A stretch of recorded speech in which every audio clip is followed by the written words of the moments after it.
My wife texted me as the waiter set down the second glass of wine. "I am at my friend's, don't wait up." The bubble glowed on my screen like a joke I had already heard. Across the table, Lena watched me over the rim of her glass. "Bad news?" she asked. "Not for me," I said. I typed slowly, feeling something cold and steady inside me. "Same here, having dinner with someone important." The read receipt flashed almost instantly. I pictured Haley in our dim kitchen, pretending to be bored, pretending not to care about anything that wasn't her. The restaurant was one of those fake fancy New England places. Exposed brick, weak candles, garlic in the air, cheap jazz in the speakers. Lena wore navy scrubs under a cardigan, hospital badge still on, hair twisted up. Tired, sharp, familiar. "So you actually sent that?" she said. "I did," I said. "Now we see what she does with it." Lena checked the entrance, then me. "You sure about this, Ethan?" "Not even a little," I said, "but I am sure I am done playing stupid." Her phone buzzed on the table. She glanced at it and went still. "Haley?" I asked. She just texted, "You home?" "Don't answer," I said. "Let her sweat." Minutes dragged. Couples came in, servers moved, the door kept opening to spit in cold air. Then she appeared. Haley. Tight jeans, boots, beige coat I bought so she could stop looking like a mom. Hair curled, makeup heavier than usual. Her eyes scanned the room like she was hunting for a lie. For once, she didn't see me first. Her gaze slid past our table, then snapped back like she'd just spotted a ghost. Her eyes hit Lena, then hit me. She froze. "Ethan?" she said flat. "Hey," I said. "You made it." Lena calmly turned her chair toward her. "You said you were at your friend's," I told Haley. "So I figured we should invite her along." Color rushed to her face and drained just as fast. "What is this?" she demanded. Lena didn't blink. "Ready to tell her?" she asked me. The words hung between us like a blade on a thin wire. That was the crack where our life started to split. Before we continue, hit the hype button, subscribe, and like the video to help the channel grow. Tell us which city you are from in the comments. We'd love to get to know our audience better. 2 weeks earlier, I had still been playing the clueless husband. Haley stepped into the living room in black jeans, a silk top, and red heels she once called emergency only. Mason's Lego ship dug into my sock. "What do you think?" she asked, doing a spin. "You look nice," I said. "Where are you going again?" "Lena's. Girls' night. I told you yesterday." She had told me a lot of things lately. None of them had stuck right. "What time you think you'll be back?" "Late. Don't wait up." Mason appeared, hair in full dandelion mode. "Can you help me with math before you go?" She checked the time. "Ask your dad, kiddo. He's the math genius." "I just do IT," I said. "Not magic." She kissed him, pecked my cheek, and left. The door clicked shut. The house sagged. "Can we have pizza?" Mason asked. "Yeah, buddy," I said. "We're having pizza." Back then, I kept telling myself she was allowed to have her own life, that girls' nights were normal, that I was being insecure. Our town was small, coastal, and loud with gossip. People knew who sneezed and where. I thought that meant I'd know if something was wrong. I was wrong. The first real crack came on a Tuesday. She left her tablet on the couch. I moved it. The screen woke up, her social feed already open. I meant to lock it. Then I saw the green "Close Friends" ring on her story. I'd never seen that from my account. Curiosity won. I tapped. Selfie. Last night. Haley laughing in the passenger seat of a car, streetlights streaking by. On the far edge, half out of frame, a man's shoulder and arm. Broad. Jacket I didn't recognize. And the angle highway, not a 5-minute walk to Lena's. The story vanished. The excuses started. Maybe an Uber, maybe traffic, maybe anything that wasn't what it looked like. I didn't believe myself even as I tried. That night, while she showered, I opened our shared email and typed Uber. There they were, ride receipts, nights she'd been at Lena's, trips across town and back late, to an address I recognized, a cheap motel by the highway with flickering neon and hourly rates. The shower roared down the hall while I quietly forwarded the receipts to my private email and deleted the search. I had crossed a line, but so had she. The next day at the hospital cafeteria, I saw Lena in line, staring at the pastry case like it owed her answers. "Rough shift?" I asked.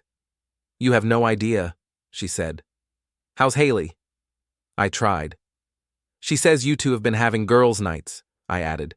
"Pizza, movies, that stuff." Lena frowned. "We haven't done that in months." My stomach dropped. "What about last Friday?" I asked. "You, her, dumb rom-com?" She shook her head. "I was working night shift Friday." That was the moment I knew. She ordered coffee and a muffin, then pulled me to a corner table. "We need to talk," she said. That was how the alliance started. A few days later, I ran into Haley and Derek in the hospital lobby. He spotted me first. "Ethan, right? From the gym?" "Once or twice," I said. Haley glanced between us, uneasy. "You two know each other?" "Small town," I said. Derek's smile thinned. "Got something stuck on my windshield the other night," he said. "Weird thing. Some creep left me photos.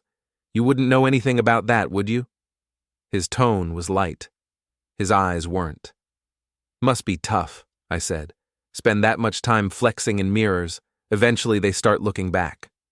He blinked, thrown. "If I were doing something I didn't want anyone to see," I added, "I wouldn't do it at a motel with security cameras." For a second, his mask slipped. Then he forced a grin. "Good tip." He hustled Haley toward the elevator. I heard her hiss, "What photos?" before the doors closed. Later, she cornered me in an empty conference room. "What are you doing?" she demanded. "Fixing printers," I said. "Resetting passwords." "Don't play dumb. Derek said someone left him things. You stalking him now?"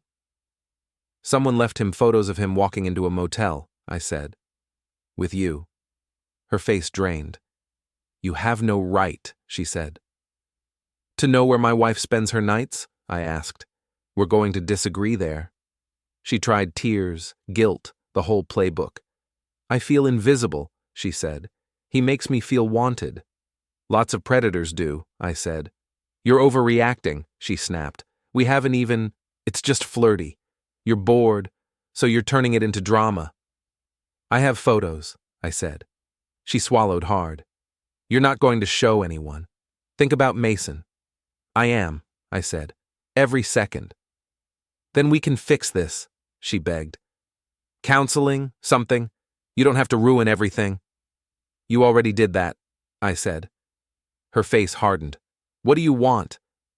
"I want you to know I'm done being the only honest one in this marriage." She slammed the door on her way out. In the silence, I felt calm. In the cafeteria, Lena listened as I described the fight. "She cried?" Lena said. "Classic." "She said he makes her feel wanted," I said. "Yeah," Lena said quietly. "Until he's bored." She stared into her coffee. "I really don't like Derek," she said. "Why?" I asked. "Past tense?" She hesitated, then, "Because he did this before. With me." She told me about years ago, another Jim, another version of Derek. How he had been her boyfriend, then pressured her for photos, videos. How he'd shown them to his friends, group chats, ratings. How she'd found out. "I screamed," she said. "He laughed, said I should be grateful anyone looked. Then he skipped town. I thought I was done with him. And now he's back," I said. "And she knew," Lena added. "I told Haley everything. She still chose him as a fun distraction when she got bored." Anger settled into something sharper inside me. "So this is personal," I said. "I don't want him doing it again," she said. "To you, to Mason, to anyone." "What are you going to do next?" she asked. "Hit him where it hurts," I said. "His ego, his toys." The plan wrote itself. The gym smelled like rubber and desperation. I walked in jeans and a hoodie. Derek stood at the front desk talking to a client. When he saw me, his jaw ticked before he smiled. "You looking to join?" he asked. "We've got a couples discount." "Already paying," I said. "My wife's a regular." His smile sharpened. "Right. Haley. Is she here?" "No." "Shame. I was hoping we could all chat." The client drifted away. "What do you want?" he asked under his breath. "To let you see my face up close," I said. "When I tell you, you picked the wrong family." He snorted. "You going to hit me? In my business?" "I'm going to leave," I said. "For now." I stepped outside into the lot and looked at his black SUV gleaming under the lights. I heard the door open behind me. "You better not touch my car," he said.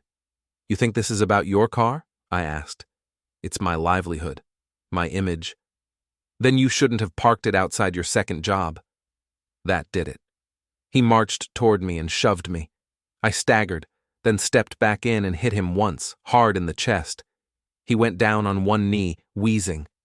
"You assaulted me," he gasped. "You shoved me first," I said, nodding toward the cameras. "Witnesses." He scrambled up, furious. I walked to his SUV, pulled my keys. There was a moment I could have stopped. Then I thought of Lena's photos, Mason's questions, Haley's smirk. The sound of key on paint cut the air. Derek screamed. "I'll sue you! I'll own your house!" "Get in line," I said. My wife called dibs. I leaned close. "You keep coming near my kid, I won't lay a hand on you," I said. "I'll just tell everyone who you really are, starting with what you did to Lena." His eyes flickered. "You don't know anything about that," he said. "I know enough," I said. "Sleep light." I left him staring at the ruined paint, phone shaking in his hand, as the watching gym staff tried not to look as entertained as they were. On the drive home, my knuckles throbbed. My conscience stayed quiet. The town went from whispers to full-volume gossip overnight. Photos of his scratched SUV hit local social media. Half the comments were jokes. The other half were people saying he had it coming. I met a lawyer in the next town, showed him receipts, photos, the pattern. "You've got documentation," he said. "That helps. We'll protect your time with your son, your share of assets as much as possible. Courts don't do fair, they do paperwork." "When can she be served?" I asked. "Whenever you want." "The hospital gala," I said. "She's been planning it for months." He stared. "You want her served at her own event?" "Yes," I said. "She chose the stage when she chose the motel." He sighed. "Messy, but doable." At work, posters for the fundraiser went up. Haley lived for it. Emails, spreadsheets, phone calls. She barely looked at me unless she needed something. "You're coming, right?" she asked one night. "Wouldn't miss it," I said. "Don't get drunk and embarrass me," she muttered. "You won't have to worry about me," I said. The night of the gala, I tied a tie in my mom's hallway. Mason hugged me. "Please don't fight with Mom in front of everyone," he said. My chest hurt. "I promise I'll protect you," I said. "That's the only promise I'm making tonight." The community hall had been dressed up with string lights and white tablecloths. Haley floated in a dark blue dress, donors orbiting around her. Derek strutted near his little fitness demo corner like a side attraction.